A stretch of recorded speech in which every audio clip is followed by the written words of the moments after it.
I like that metaphor, so anchored. So your question is, should I stick with that older version? I'm hearing modified versions, which are recited from a first-person point of view, versus the original, which was recited using a more third-person point of view. Does it make a difference, or is it a matter of personal choice? Personally, when I'm meditating on the old style invocations, it's as if I'm hearing old Omni or the universe itself reading to me while I internalize the message. That has been my approach. Was wondering if Dr. Mao has any comments on this and whether or not there is a preferred way to teach the invocations to new students, one way or the other, and why. So, Dr. Mao, I wonder if you have some thoughts on this question for Bill. Yes, thank you, Bill, for asking the question. It has to do with, in fact, sort of the difference between Chinese and English and how each language is used. The invocation throughout Chinese, sort of Taoist practices and history, it has always been a first-person practice. However, when you, as the Taoist master, hired to create a response, then you use a third person. And so that's the difference. When you are practicing these yourself, it's ideally practice as a first person, because this is something that you need to do to internalize. You are invoking both an external response and an internal response. And that response is for you. Unless you are doing it for a third person, then you put it into third person context. And it's interesting, the Chinese language oftentimes, it's first person, third person. Sometimes it's hard to tell, because when something is written down, just like we don't have gender differentiation in terms of he or she, unlike the English. So the context is important in terms of what you're trying to do, and that's how you know and differentiate whether it's a first person or third person. But for practice purposes, you should always try to personalize it and make that a first person. You are invoking a response for you, right? Not for another person. That's why it needs to be a first person. I hope that clarifies for you. And so my suggestion, Bill, since you have been practicing the other way, try it in the first person and then compare the difference.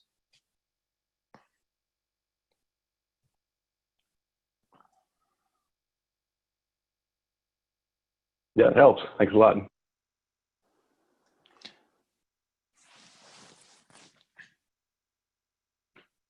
Do we lose our moderator?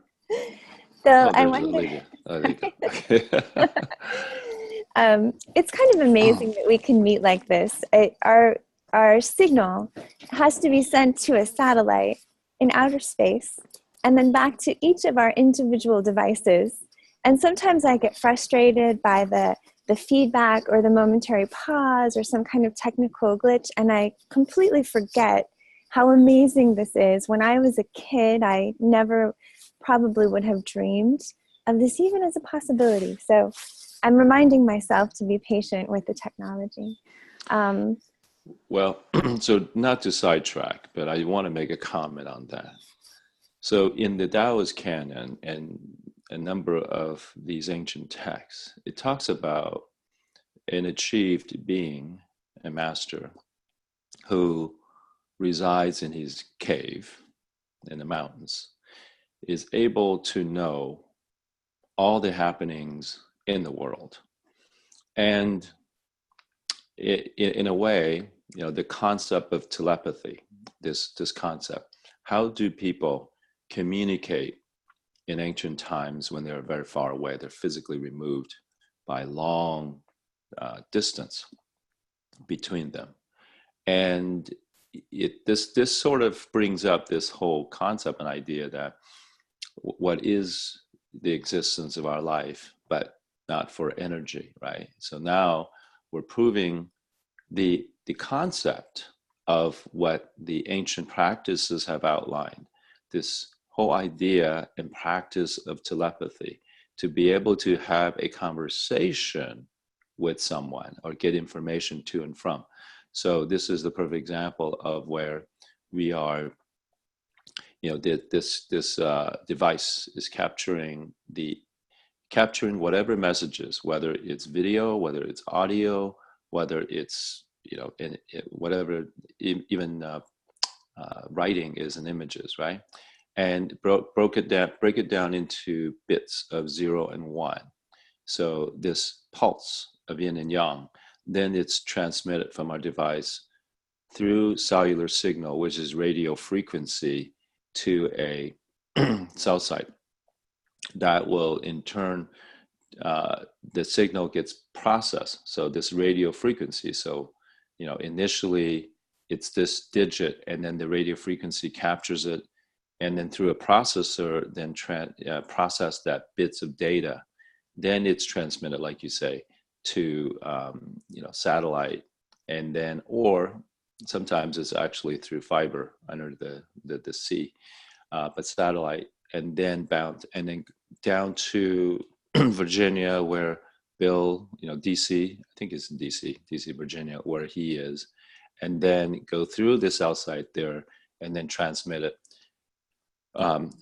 in the same sort of digits or 0 and 1 binary code to his device, which then interprets, or it's interpreted already.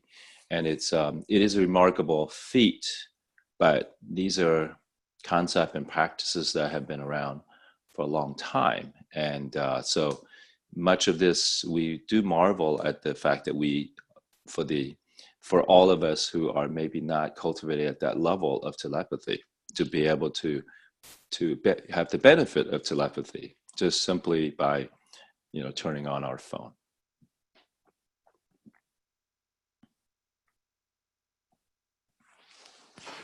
Thank you, Dr. Mao. It is amazing, and sometimes I wonder if going back to the original version of long-distance communication telepathy might be less problematic and stressful than some of our modern technology. Our modern life today, the biggest complaint we hear is the always on problem.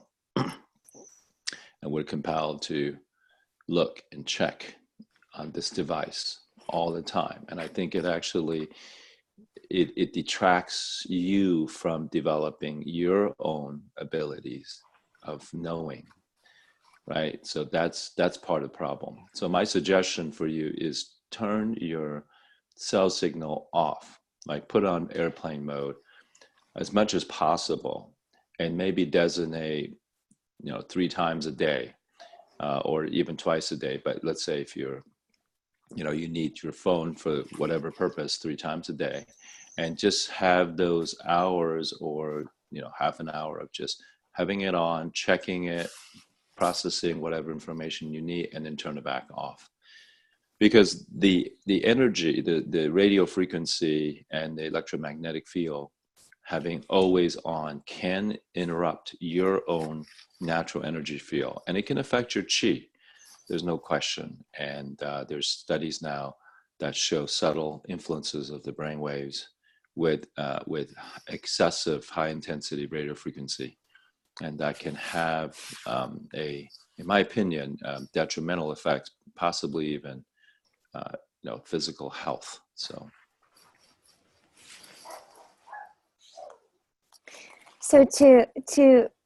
I agree so much, Dr. Mao. Thank you.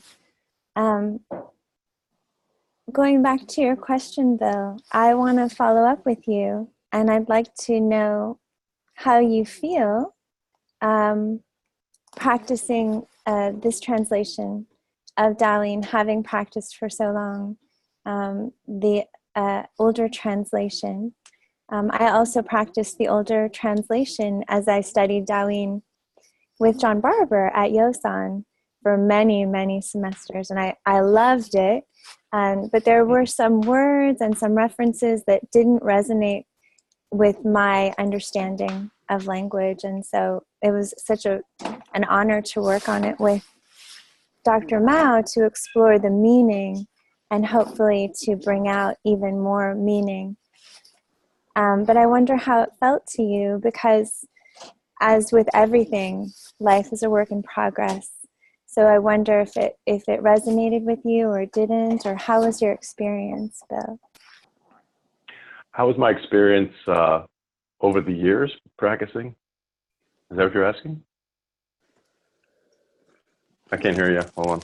More specifically, in comparison to the translation that you're used to, did you have the ability to explore and experience this translation, and did it resonate with you? Oh, the new translation. Well, I was having there was a conflict with it because I was trying to remember the new version versus the old version, and so for now I stuck with the old version until I got my answer, just so I could get in my happy place with no conflict. So now, given Dr. Mao's answer, now I can go ahead and, as he recommended, experiment a little bit and try the new form, internalize it with the speaking in the first person. Yeah, actually, that's the main difference. You see the translations, the essence and the meaning, and even most of the words are the same. It's really only changing the context of how does it apply? Is it applied to me, or does it apply to somebody else? Mm-hmm. And Bill, I know that you're on track to be a teacher. So did Dr. Mao's explanation of third person versus first person resonate with you in terms of when it would be appropriate to make it third person? Oh, yes. Yeah, he made that clear. Thank you, Dr. Mao. Oh, my pleasure. We have a few other questions, but before we move on to those questions, I want to linger a little while longer on Daoyin, invocation.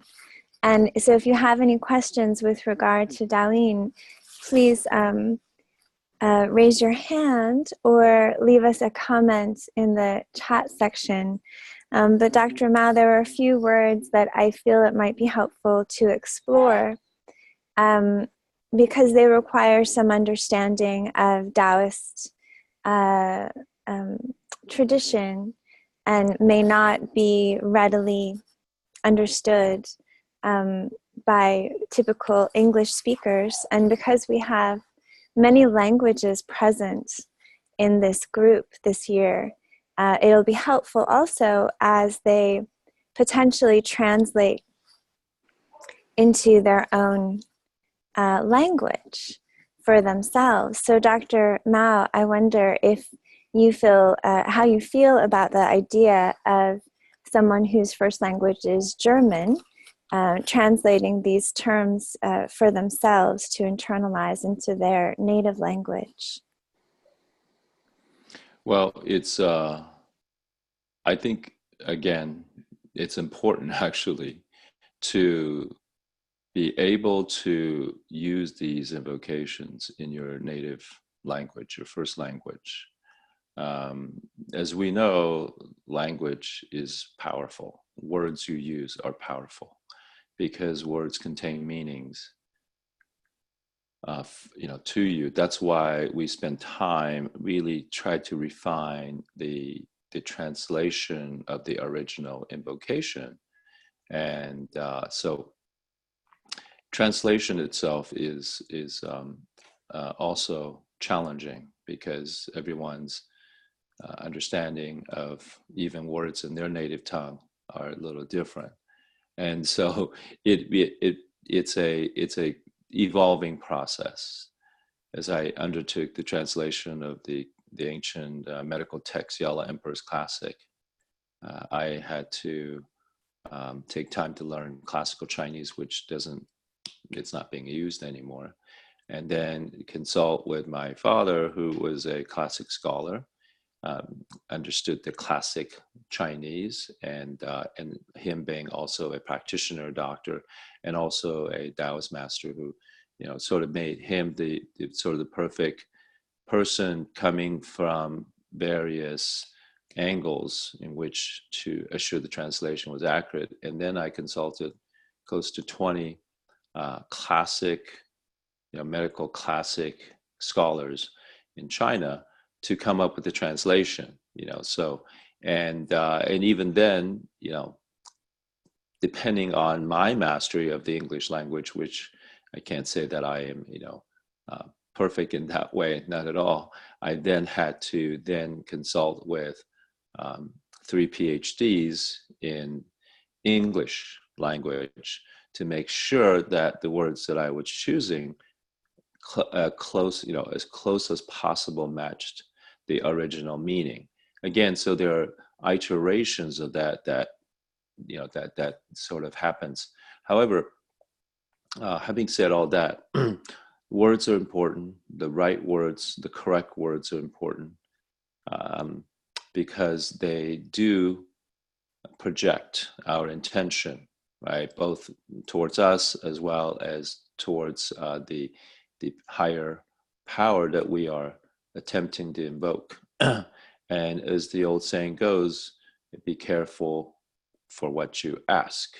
If you are not precise and in your intentions, don't be surprised if the response to your intention is literal.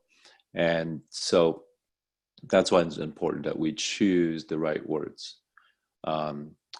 But in the case of people who are not native English speakers or native Chinese speakers, what do you do? Well, in this case, you can attempt to try to translate the invocation in your own native language and then practice that in addition to practicing the English invocations, in order to kind of help you bridge the perhaps the difference that you might find between your translation into your own language and the English version. So that's what I would suggest to help you get as close to the meaning as possible.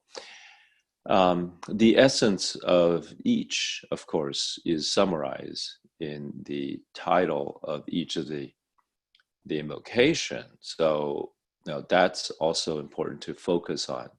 As an example, let's say divine nature of perfect harmony, right? So we invoke with the so there's 3 components to invocation. First is the external source, which of course is the higher power in which you're trying to invoke. So addressing that title. So in this case, divine, nature, divine. So the divine is what we're invoking from. So that's first, right? That's part 1. Part 2 is, what is the intention? What is it that you would like to invoke? What you would like to internalize, both invoking externally and invoking internally. So then the third part of it is always a gratitude, right? A gratitude. So typically at the end of an invocation, there is a gratitude statement of some kind. So it's okay right now, you're just practicing these words in each of these invocations, but at the end of your practice, the very end before you close, there's a gratitude statement.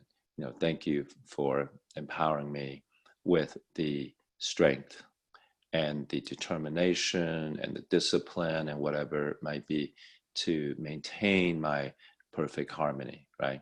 So again, it's a gratitude statement. So this is an important component to all invocations. So there are invocations that are obviously beyond this, what we're talking about. We have many different invocations. So the invocations, as an example, to get you out of danger. So you, in those cases, you're invoking, and at the end, I mean, it's interesting because the different invocations, first, the higher power you're invoking, the second, the content of what you are, in fact, commanding, because in those situations, you need to, those are much more commanding type of authoritative command of invocation. They're different from these cultivation invocation. Those are used only in sort of urgent situations. And then at the end, there is not only a gratitude statement, there is actually a command statement, as if a general is handing off an order to his lieutenant or his sergeant and say, go to it. And so again, it just depends on the situation and what you are invoking. Invocations, there are a number of different types.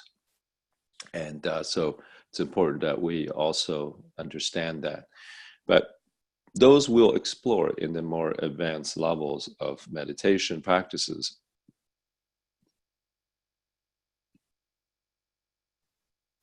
Thank you, Dr. Mao. I wonder if we could talk about a few specific words in depth. My favorite word to explore is virtue.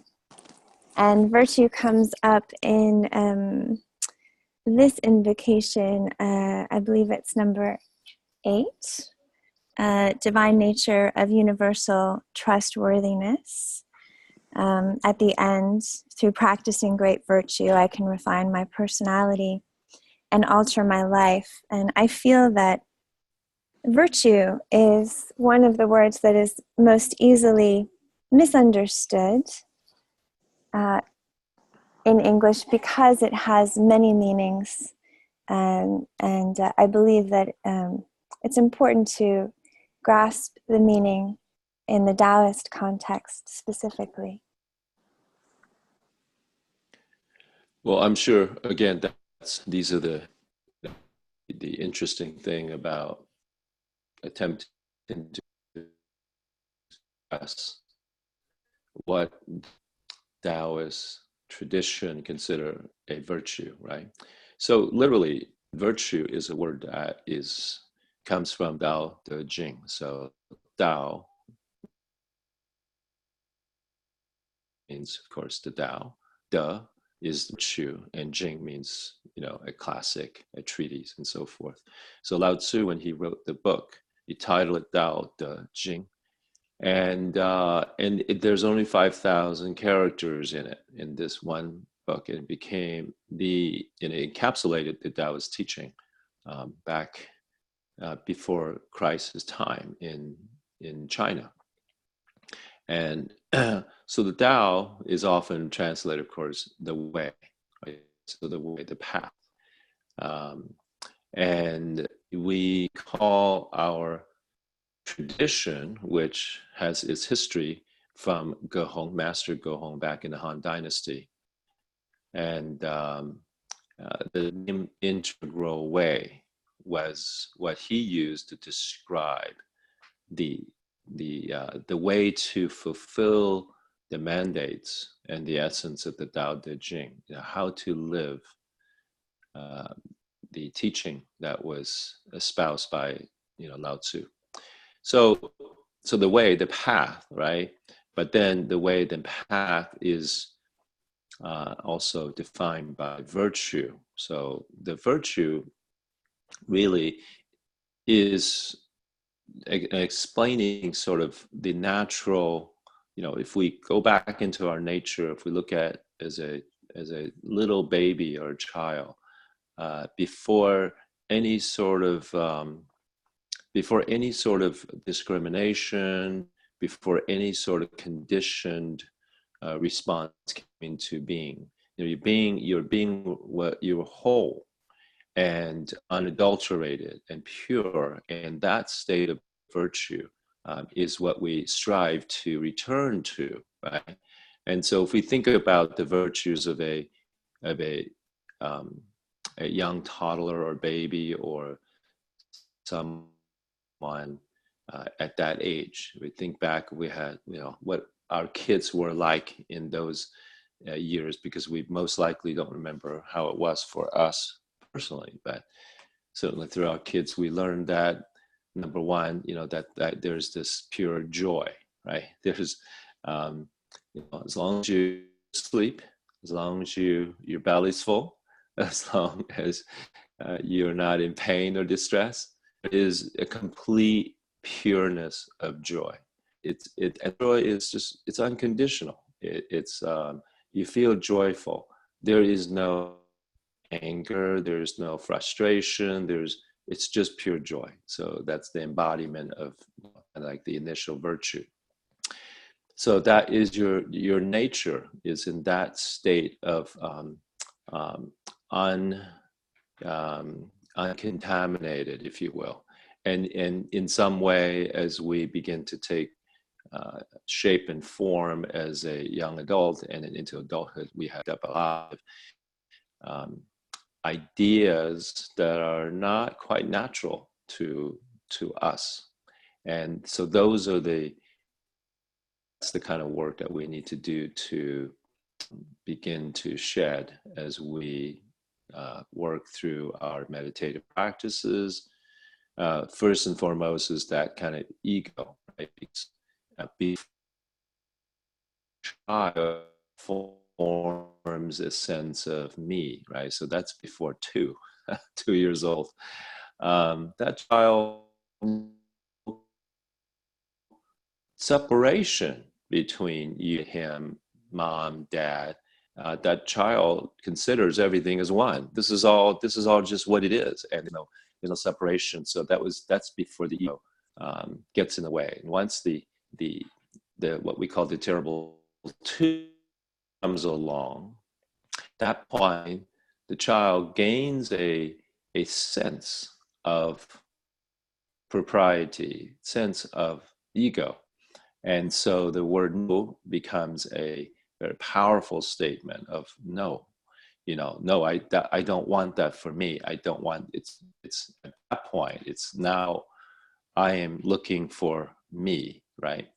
And that's that difficult period, will transition to, okay, or that difficult stage will kind of stay for most of that person's life. But that's when the separation begins, a separation with the environment, everything. And so we try to, again, that natural virtue that occurs before then. There's this spontaneity, there is this response to what it may be. The child is hungry, child cries, right? Gets fed. When the child is sleepy, child falls asleep. There is nothing more, nothing less. It's very simple, very basic, but we tend to just complicate it in our lives. When we feel tired, we try to justify, oh, no, I have to continue to do X, Y, or let me coffee so that I can keep going. These are all violations of, again, virtue. We call virtue, it encompasses how we, the principle in which we use to govern our lives. And so if we can sort of go back to that very natural state, the natural virtue, where there is no preconceived notion of right or wrong. There is just what is. And, and in a way, that virtue is omnipresent in everyday life, every moment. You walk out of it, if you jump off the edge of a 3-story building like I did, the virtue says, well, that is, you're going to get killed. I was lucky I didn't get killed, right? And so, risky behaviors are a risk you take and sometimes you get away with it, which I did, but most often it's not. And so virtue is really talking about, the subtle law of the universe at work, and that as long as we abide to that and live according to the principles of nature and the natural law in our daily lives, in our interaction with other people, we will stay on the path, which is the path of the Tao. And so in a very simplistic way, again, think about virtue as that in which reflects the natural law around you. Do we, if the sun was selfish, the sun wouldn't shine one day because the sun decides that, it's had enough. And if the sun doesn't come out, then we've got a problem because the crops do not grow. We don't get our vitamin D, and there's all kinds of repercussions that occur. If the spring doesn't arrive after winter, we'll also have a problem too. And so there are these intricate balancing forces at work that that maintains and allows us to thrive as humans, and at the same time, understand what those laws are and learning how to cultivate that within our daily life and living in harmony with that is ultimately the goal and the guiding principle of Tao Te.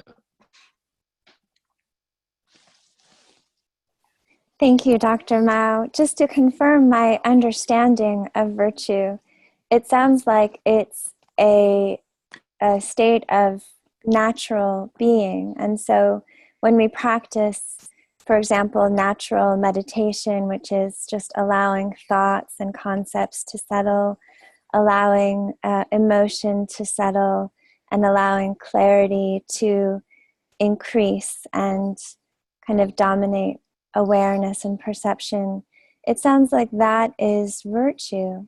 Is that correct? Yes. Again, these are aspects of it, right? Because we can only describe virtue in the context of what it is that we're doing. Like, for example, you're sitting there outside, it's a beautiful day, but I see today you had a vest on, so that meant it was cooler. And then if it got colder, one of the virtuous behavior should be, hey guys, I'm going to move inside now, because if I stay outside for any more time, I may actually catch a chill, and that. So, and same thing, if we think about, what modern day definition of virtue would be something like honesty, as an example. Well, honesty to a toddler, the toddler doesn't know dishonesty. Does that make sense? The toddler would simply say what he or she feels or what's on his or her mind. And so there would not be a need for dishonesty, right? So it's interesting when we talk about these virtues, kindness. Well, a toddler doesn't know, again, before the ego sets in, that toy is mine. Before then, the toddler just goes to the sandbox and begins to play with the toy with whoever is in that sandbox. And they're playing imagination, whatever it might be. But then somewhere ego sets in and says, well, that's mine and you can't have it and you can't play with it, right? Then the unkindness begins, in that process. But truly, what is natural state to all beings is kindness, right? So if you begin to look at the definition of what we would say today, as maybe from religion, whether it's Christianity, that talks about concept of do unto others what you would like do unto you, and well, it's not even a conception within the Taoist virtue, because first and foremost, you have natural kindness. So why would you even expect to do something in order for someone to do the same to you. I mean, we wouldn't really need to even think about that, right? Um, so this natural virtue is that if we look around us, there are vegetables growing in the background of your yard. There are flowers for the bees. There are fruits from the trees, and they're just nature providing her benevolence, her abundance to us. So again, that's the nature displaying that natural benevolence. Well, same thing. Our natural virtue is such that if we have abundance, we give naturally.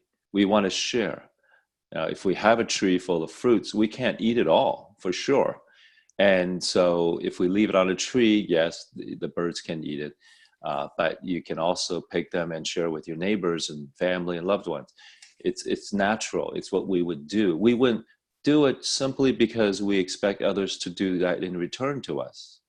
You see, so when you begin to have to, in the Tao Te Ching, if you read some of the passages, it talks about that if we adhere to our natural virtues, right, then we wouldn't need a government to tell us what is right and wrong, because we would naturally practice what's right and wrong, right? But so if you need laws to tell you that, and then if you need enforcement to enforce those laws, then we've really gone very far from our true nature, our true virtue. So the goal, according to the Tao Te Ching and the teaching of this concept of De, Tao Te Ching, the which is virtue, is to come back and return to our own self-governance, which is again, as adults, the reason why we need self-governance is because we have, unfortunately, picked up, some sort of the habits that may not be naturally virtuous along the way. And that we are in the process of cultivating ourselves to undo some of these so that we can return to that natural state. So therefore, we would not violate, first and foremost, the natural laws, that we would live in harmony, that we would thrive as a result of our natural virtue.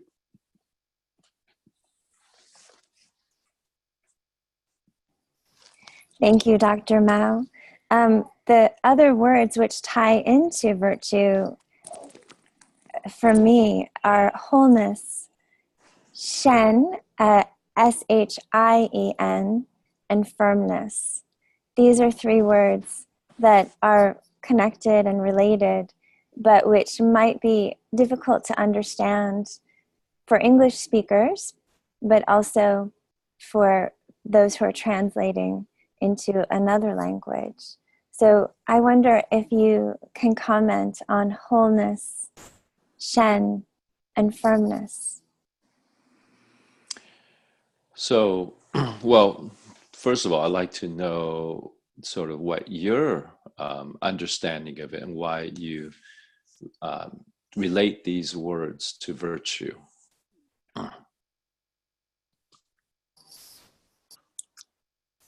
So for Shen, S-H-I-E-N,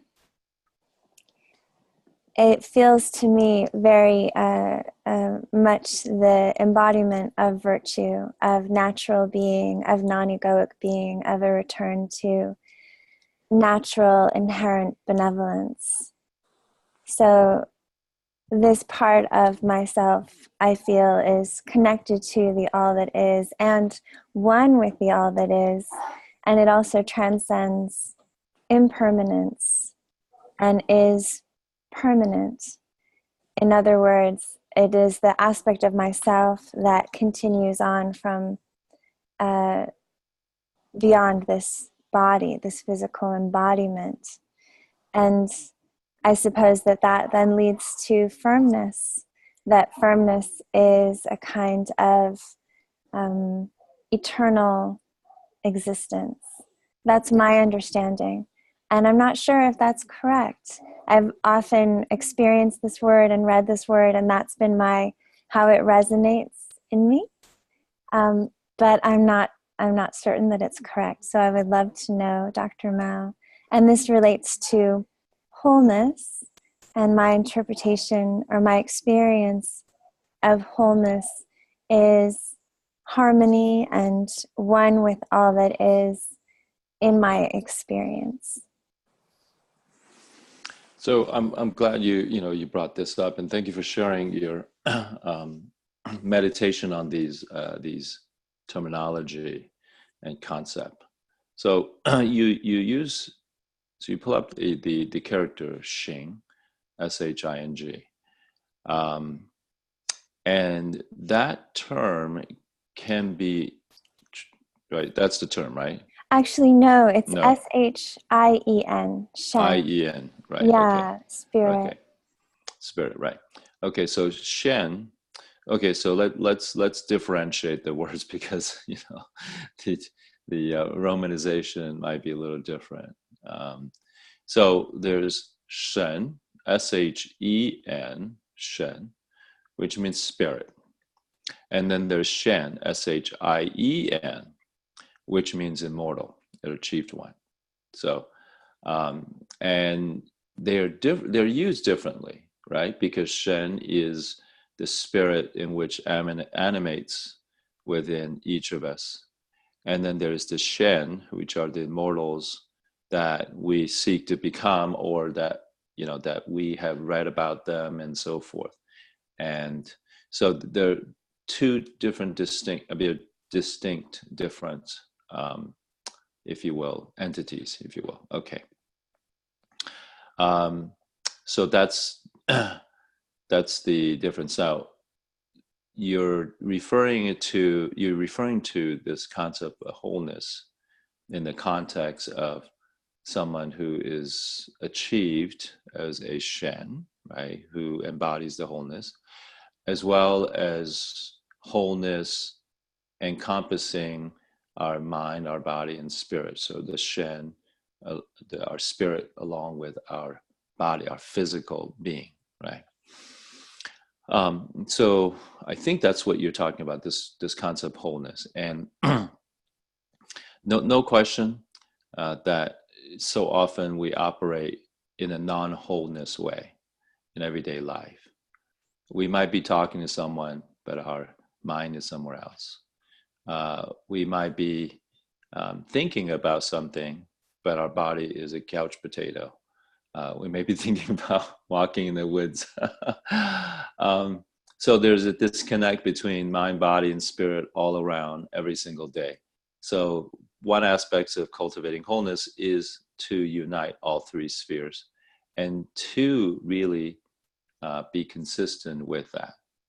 And so as we are spending time on a Sunday and talking, discussing, and meditating together, we're not distracted thinking about what we're doing, after this is over. Because if you are, then you will have missed half of the discussions and an opportunity for you to reflect on these within your lives. And so, again, to fully, in a whole way, to live presently within each present moment, it's a very important concept and practice of wholeness. Wholeness also includes our understanding and interaction with the world, because our action may cause, so let me put it this way, our analysis and thought process of a situation may not be whole. We may not have considered the whole, and therefore they now become partial. So as you go through your life, you must not rush, first and foremost. Number two, because when you rush, you tend to then make decisions that are partial as opposed to whole. So wholeness also includes, in every situation that you are confronted with, every challenge, to consider the whole therefore making a decision that will, sort of embody that wholeness in your consideration is very, very important. Let's see if I can, use an example. The example would be, let's say if you have two kids, and of course, we deal with this as a parent, because what will happen is that if you treat one kid with special favor, right, even though at the moment in time you feel, oh yeah, that's the right thing to do, but if you step back and you examine that possibility, what you'll notice is that if you do one thing for that child, and if you don't provide it for the other child, that other child will feel either less loved, resentful, or be quite feeling that it's an unfair action on your part, right? So again, this is something that we always have to consider, right? So we may have to sit down, and that child is asking for certain privileges and so forth, and that needs to be dealt with at that moment, of course. And but maybe not sort of give in to the demand, but rather sort of delay that process, so that the other person, the other child, can enter into the conversation, and now there is a whole decision, because the decision you make is going to impact that other child, and possibly even your spouse, and so possibly even your way of parenting. So the wholeness means that really consider the whole, as opposed to making decisions or acting out partially that may have implications that you end up having to deal with, and that is something that we may not realize, right? And finally, wholeness. Again, going back to sort of the concept of a child, that pre 2 year of age, that place of unconditionalness, that everything, there's that wholeness about, in terms of your being. And so your beingness, which means action, right? Because as long as your beingness is present, and whatever action you take, it's an active form. And then there's this so-called non-beingness, right? Which is really, if you think about it, it's the flesh and the body of your being. So there is beingness and non-beingness.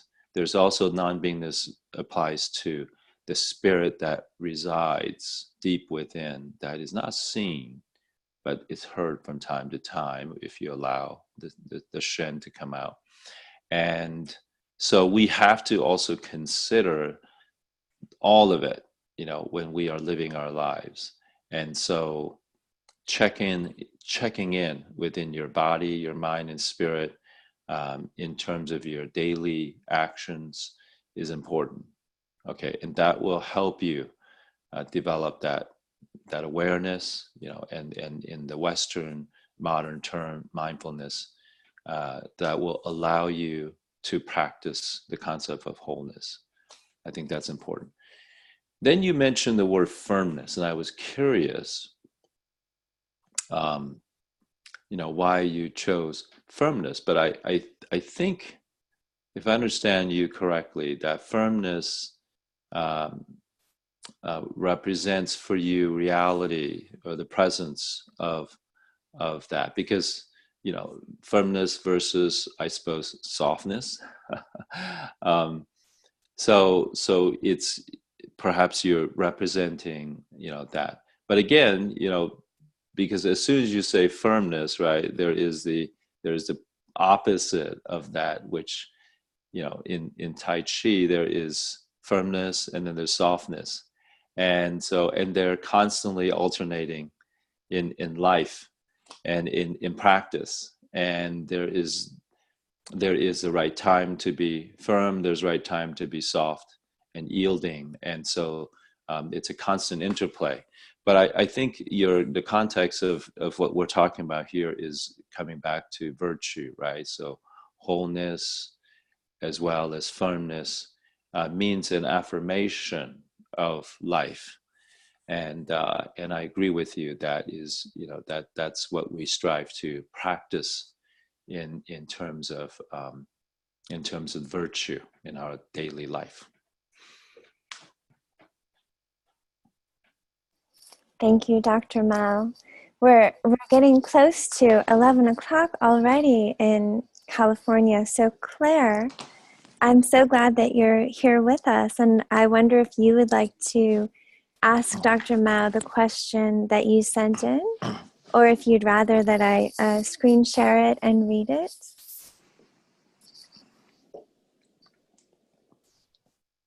Hi. Yes, I can ask it. The question actually was in terms of the invocation that was answered by Dr. Mao, because he was using the word I rather than you. So thank you. That was very same question that Bill had.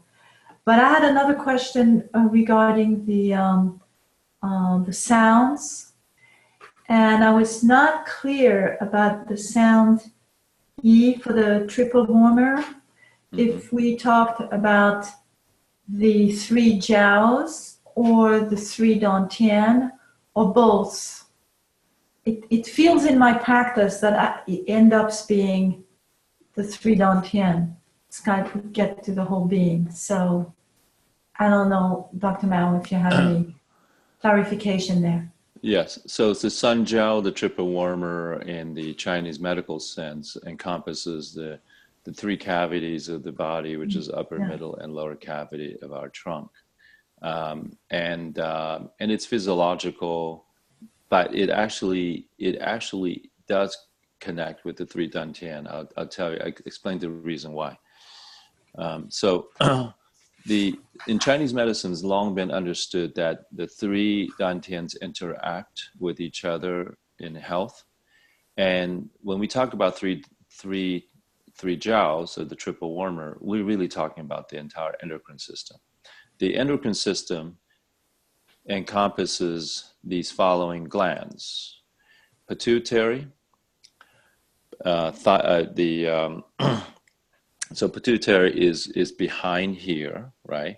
And then the pineal gland right up in this area, right? And then, of course, the hypothalamus. And so you have those 3 major glands within the brain. And they're so critical. Obviously, pituitary is considered the master gland that regulates the function of the other glands. And it also produces a growth hormone. Right? So that is responsible for us growing in size and maturing from childhood to adulthood. Then we have pineal gland, which regulates the body rhythm, your sleep cycle, and so forth. Hypothalamus interacts with the adrenal gland, so that it's very important in the fight-flight response as well as emotional regulation. So then we come down into the throat area, and we have our thyroid gland and the parathyroid. Thyroid gland regulates metabolism, so how fast, how slow you burn. And then the parathyroid, which is calcium, which helps you with regulates the amount of calcium in your blood and your tissue, so bone health. Then we have in our mid-chest area, we have our thymus gland, which are our major immune defenses, produces natural killer cells that go after viruses, bacteria, and cancer. Then we go down into our solar plexus. Now here we've got now in the mid-abdominal area, you have your pancreas, which regulates the blood sugar, right, insulin, and so forth. Then we go down into our lower pelvic area. We have in men we have testes, in women we have uterus and ovaries, and those, of course, are the sex hormones. And then behind in the back above the kidneys, we have our adrenal gland. The adrenal gland, of course, fight, flight, the autonomic nervous system, the sympathetic, parasympathetic. So that helps us, react to to emergency situations and get us out of danger. So lower, middle, upper. So triple heater actually is describing all these glands and how they communicate with one another. And in fact, three dantians is referred to, I mean, again, a lot of the functions of each of these dantians are very much related to these endocrine glands and more, of course. So I think your question is not so much a question, but rather an affirmation of what you already know, which is yes, that's connected. Yes. Thank you very much. Very clear. Thank you. Thank you, Claire. Dr. Mao, we have a few more questions. And so I wonder if, Dr. Mao, we can keep you an extra 5 minutes? Yes, okay. Absolutely. So a question that is relating to invocation and our daily practice from Chuck. And Chuck, I know that you're with us. Feel free to ask this question yourself if you'd like. Are you there, Chuck? I am. Okay. Well, I've really benefited from listening or spending time with each invocation every day. And now that I've gone through the 21, I mean, I can't say that I've memorized them for sure, but I've really benefited from them. How should we? What should we do for the last days of the month before the next practice?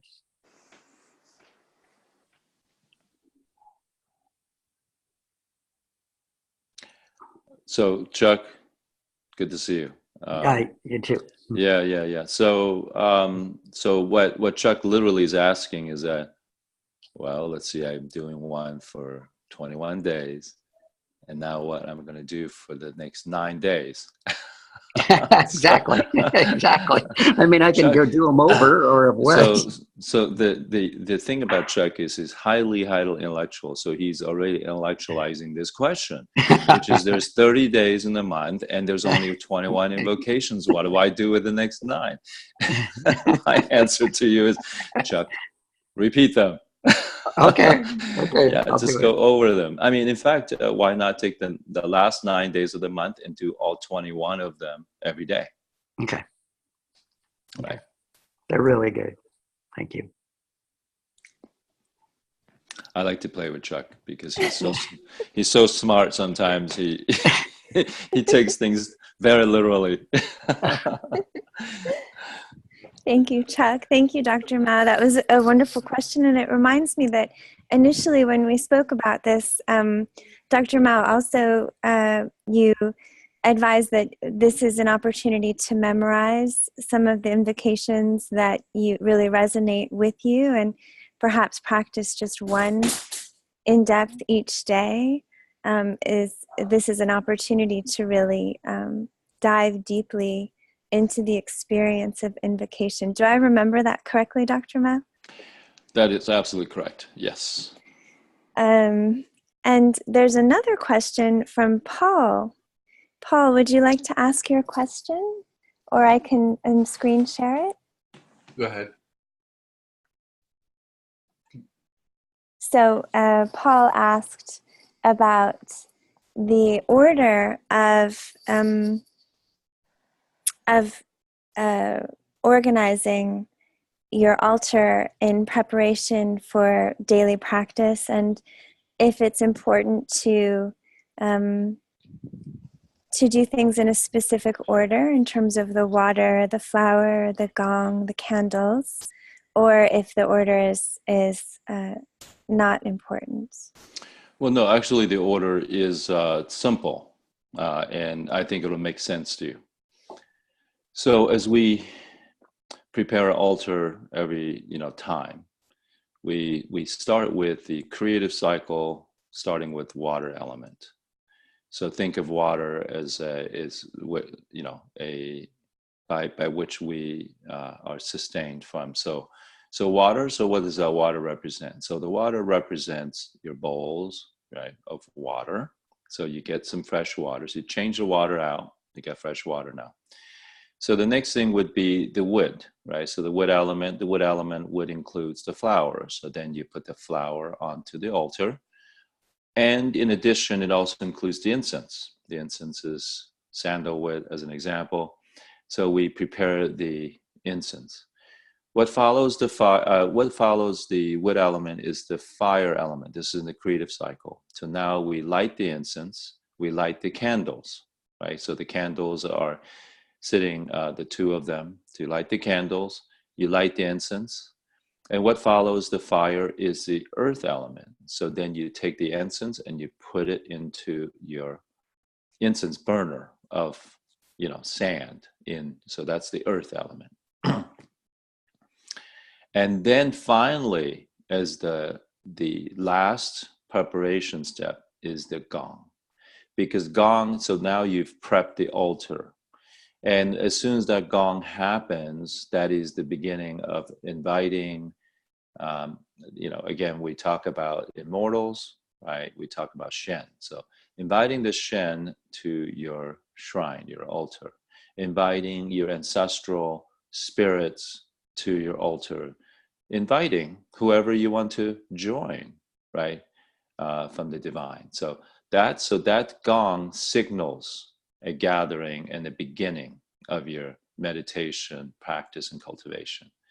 So then at the end of your meditation, you can also do the gong if you like, in order to signal a close. That's also another way to close. Or you can just simply stop your practice, open your eyes, massage, and do all the right practices like we normally do with our meditation. So that's the order, the creative order. So beginning with water and ending with the metal, which is the gong. Thank you, Dr. Mao. Paul, does that clarify for you? Yes. Wonderful. And so finally, Courtney has a question in the comments section. So this will be the last question. And Courtney is asking, maybe I'll just unmute you, Courtney. Does that work for you? Would you like to ask your question? Back to the virtue topic. So I have had and continue to have, even listening today, some difficulty reconciling sort of a childlike response with a well thought out response. And sometimes in moments where I'm trying to be intentional about how to proceed with my response, that I get caught up there, think it out or not. They seem contradictory in some way. It's true.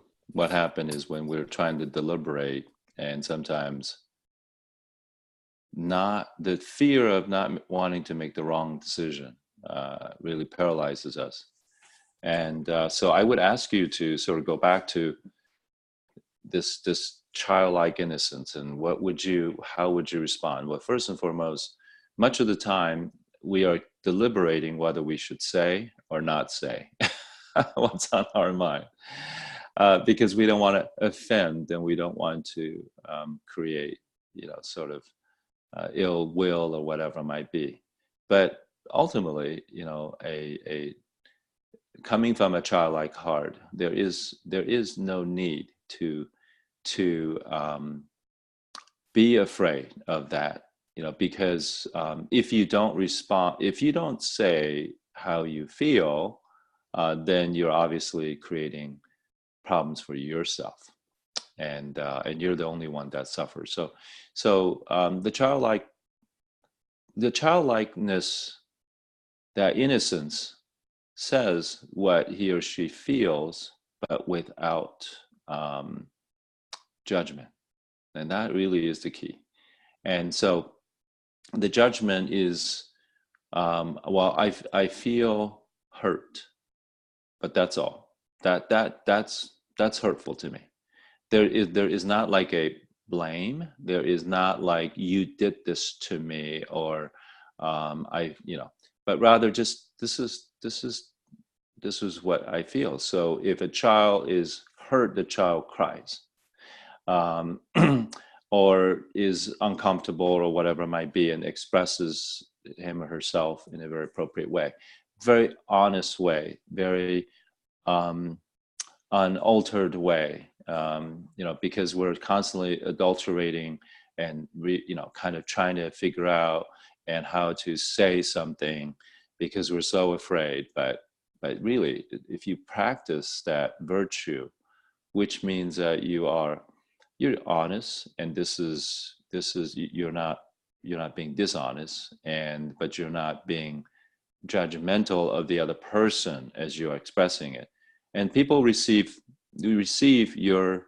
whatever you say very differently with judgment, right? So if you say my feelings are hurt, as opposed to my feelings are hurt because you screamed at me, um, and so that now makes that person a bad person, as opposed to my feelings are hurt.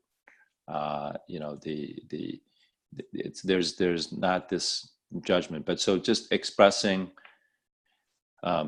just being truthfully and being honest, and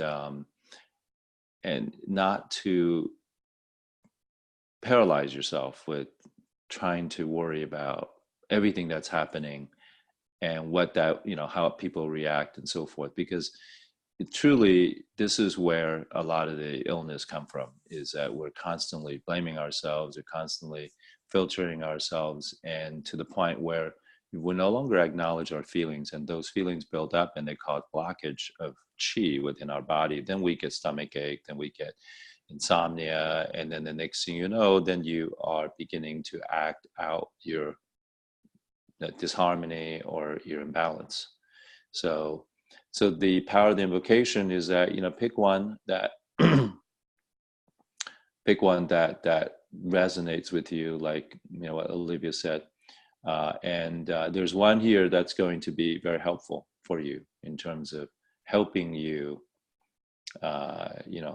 overcome your issues, like the last one, divine nature of honest nature, right? So I keep my spirit untouched, my mind clear and detached, my body still and upright. So if you think about what those mean, is that I keep my body, mind, and spirit unaffected by the world, right? And all my actions have a deep respect for the original stillness of the universe. Though peacefully engaged in life, I abide in the infinite simplicity of the Tao.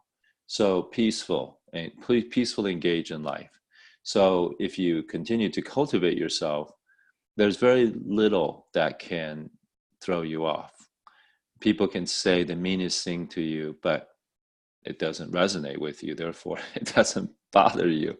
You are untouched by the world. You're untouched by when people throw spears at you, whatever it might be. You are untouched, right? You remain peaceful, and that will help you in terms of not be so paralyzed by having to figure out what is the right action. The right action is ultimately the honest, being truly honest about your feelings and the situation at hand, and deal concretely in reality and not in your mind. So hopefully that's helpful, right? I wanted to just kind of use what I said earlier, and that in the context of using invocation, you can use it on the third person for someone else. So as an example, we can say, let's say, use divine nature, peaceful mindedness.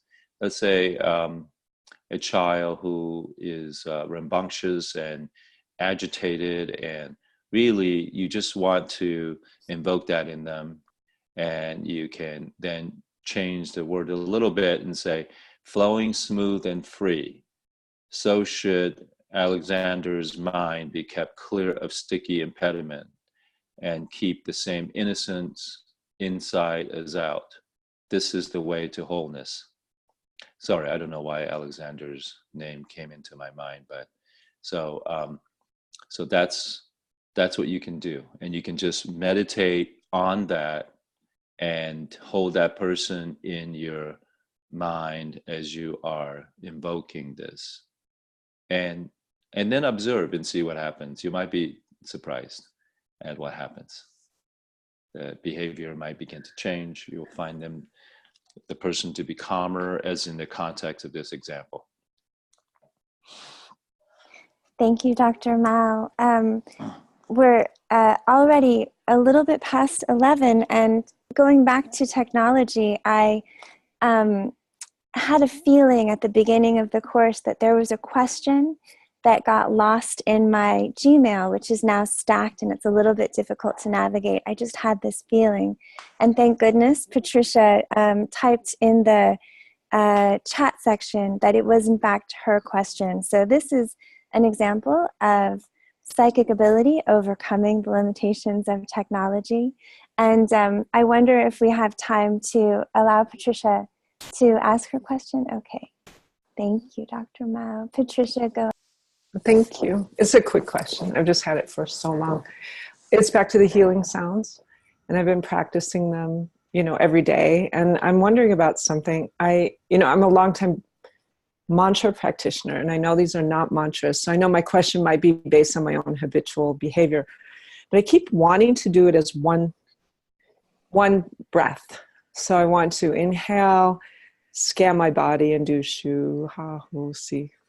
I want to do the whole thing one out breath. Is that wrong or not recommended? Or no, that's okay. That can be practiced that way too, because then now you're practicing all the 6 healing sounds all at once. And but you might find value too in practicing one sound. Let's say, for example, you just came out of a confrontation with someone and you're really shaken up and you're angry and upset. So you go off and then you begin to practice the sound of, the liver wood element, right? And just do that one sound and keep releasing. And as you're doing that, really feel the pent up anger that's sitting in there. And after, let's say 5-10 minutes, I will guarantee you that you will feel much better and calmer, that the anger will have released. Now, if you had gone away and did all 6 healing sounds, like what you just mentioned, that's fine, but you'll probably see more distinct and a quicker benefit in the relief if you focus on that one particular sound. Of course, ideally we're doing all 6, right? Because that's what we want. We want balance. We want to constantly check in, make sure there's no blockages in any part of our body. And so it's acceptable for you to do all 6 at once if you find that to be helpful, or one at a time. I've been doing both, but when I do one, what I've been doing, and this is totally made up, so if it's wrong, please just tell me not to do it. But like in the mornings when the sun is coming in, because my apartment faces east, so there's huge amount of sun. I'm at the top floor of a building. And so I'll do a little bit of Tai Chi, and I'll I breathe in and just release all of the sounds, just as sort of a morning thing. I'm not really even concentrating as much on each quality. I am concentrating on them, but I'm doing it quickly. And then later, when I do a practice, I'm working specifically on certain areas with the sound in a more meditative, contemplative way. So in the morning, one of the practice that we do is to clear all the, what we call turbid, stagnant energy from our body. So it's appropriate to release that quickly in the morning, as your first thing. And then later on, you go back and you kind of cultivate the very fine vibrations of these sounds for each organ. So no, that's perfectly good. Excellent.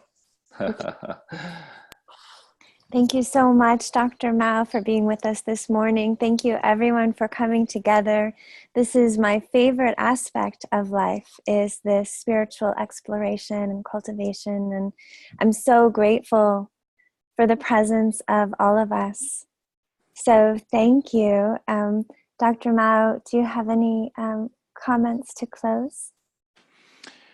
Well, I'm very proud that all of you have come this far. We are actually, sort of, we've got what, 3 more left, I believe, right? So we have November, December, and January before our retreat in February. So I congratulate you all for coming this far and really exploring the meditations. We have, 3 more different types of meditation for us to explore coming up. And also just wanted to let you know that February retreat, we love for you and your friends and family to come because my father told me that he wants to have a speaking spot during the retreat, which I was surprised because he hasn't really wanted to come to the retreat for the last 20 years. So I don't know what he's going to say, but it will certainly inspire us. And at age 101, I think he's earned the right to say, I'm going to be there. And so gather everybody. So so I invite all of you, if you can, to come join us in the February retreat. We'll have a special treat with him being present with us. Thank you, Dr. Mao. Thank you, everyone. Feel free to unmute yourself so you can say goodbye. Bye, everybody. Bye, Bill. Bye, everyone. Bye, everyone. See you later. Thank Bye, you everyone. very much. Thank you. Goodbye. you. Have Bye. a great weekend, whatever's left of it. Okay. All right.